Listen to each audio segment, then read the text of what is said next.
Good morning everyone, and welcome back to another episode of Learning by Doing. And today we're pretty stoked because we're finally getting to go back to Warimak. For those of you who haven't seen the video, there's a link up here. I went to Warimak last year and did an art competition at the school there.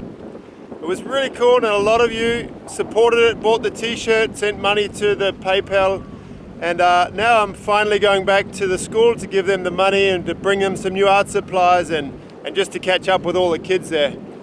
With this whole COVID thing, it's been impossible until now to get here. But yesterday we got the approval, we got a letter saying we can come. And we brought my friend Suta, a local guy from Wasan, and he's going to be our official guide and translator. And we're hoping it's going to be good. But anyway, enjoy.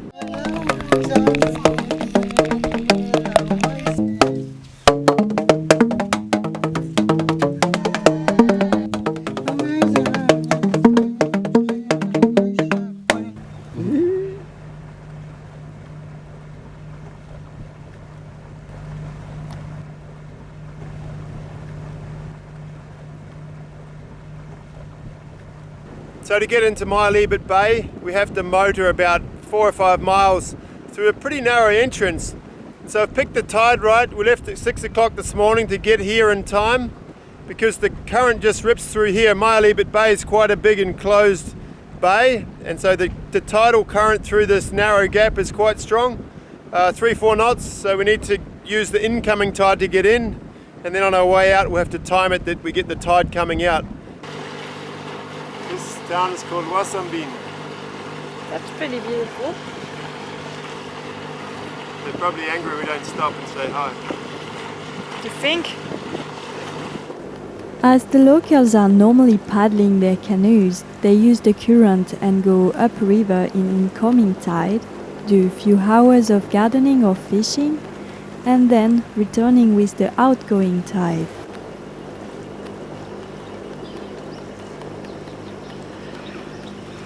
Here, the nature seems to be virgin. The rainforest is coming directly until the edge of the water around us, and you can easily observe the abundant bird's life from the boat.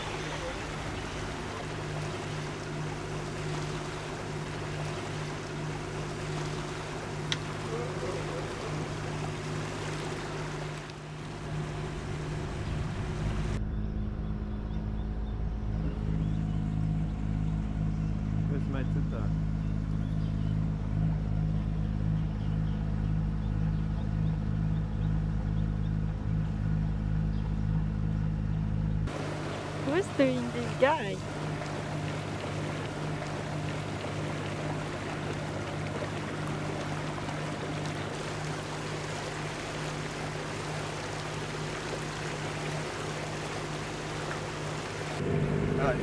This one? Yeah, the white one.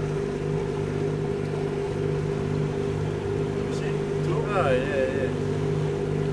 Hanging down. Like this. Hanging.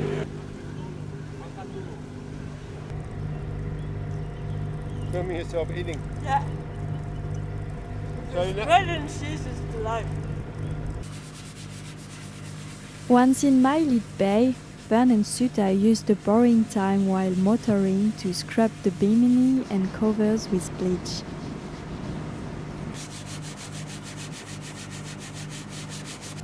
Long before we could see the village of Warimak, Gunung Nok Mountain came into view. And then, before we knew it, we were pulling up outside the village. Pretty happy to be back. Yeah, it holds a special place for me in my heart. And all the kids were out fishing in their little boats, and just after I put the anchor down, it just started heaving down rain. And the kids, it didn't make any difference to them. They just keep fishing, and it's just part of life. It's so warm up there, it doesn't really make any difference if you're wet or dry. So cool to be back. I'm really, really happy.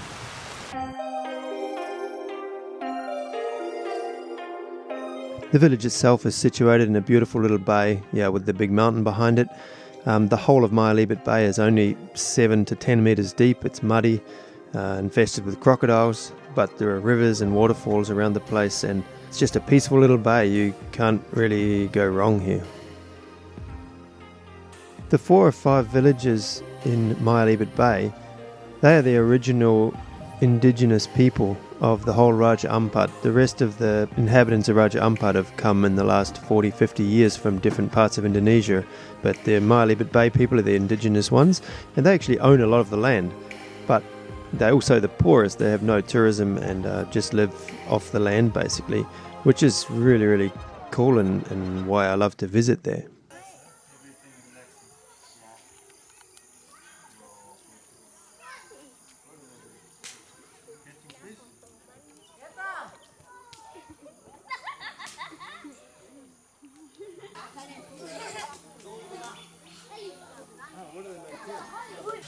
One thing they do have in abundance in Mayalibit Bay is forest. The place is just surrounded by the craziest jungle you've ever seen, and it's virgin, it's never been logged, and there are massive trees. So the people here make canoes. They sell them in different places around Raja Ampat.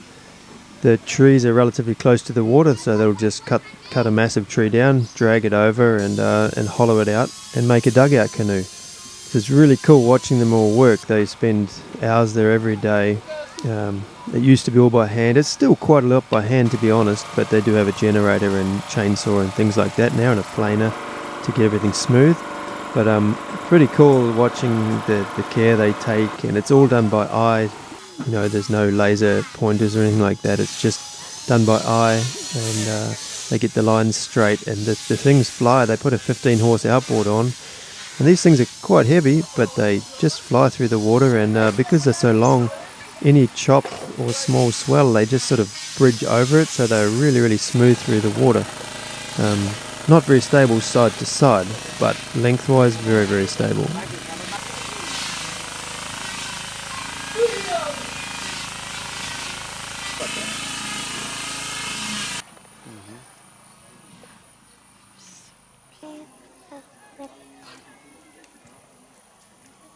Last time I was here I saw they had a volleyball court, so I brought back a couple of real good quality Swiss volleyballs with me.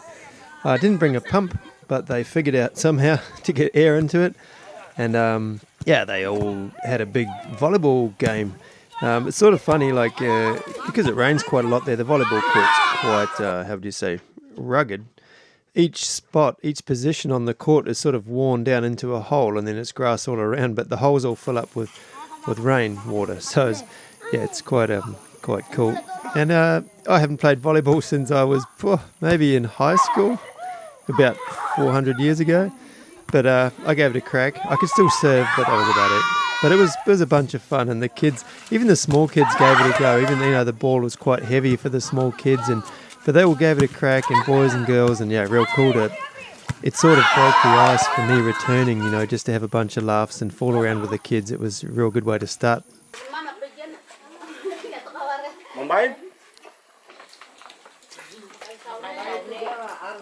After volleyball, we went for a bit of a wander around the village, and as in everything in this village, everything is done in a community sort of spirit.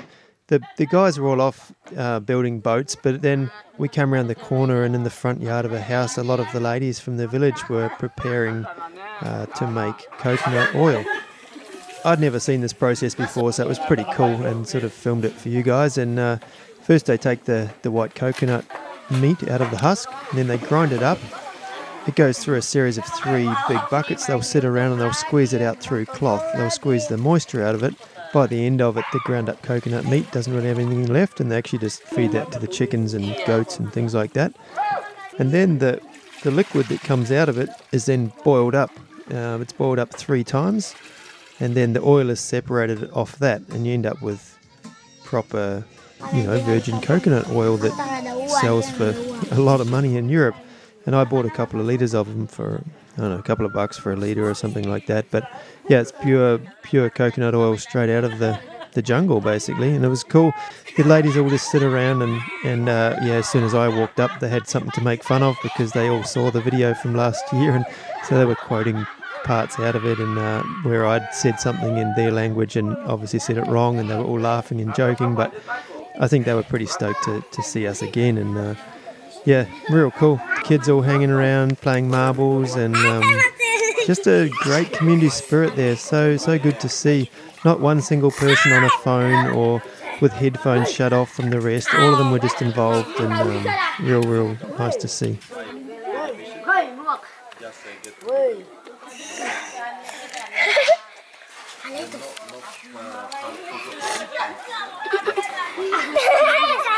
Join us next week in this magical little place of Warimak Village.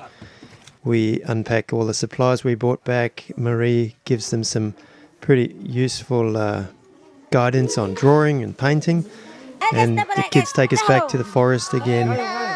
And there's a lot of singing. They're singing all the time. They serenade us at sunset, through the forest, everywhere we go. Great times. I just want to give a big shout out to all my patrons. You guys are awesome. There's some new ones every week now.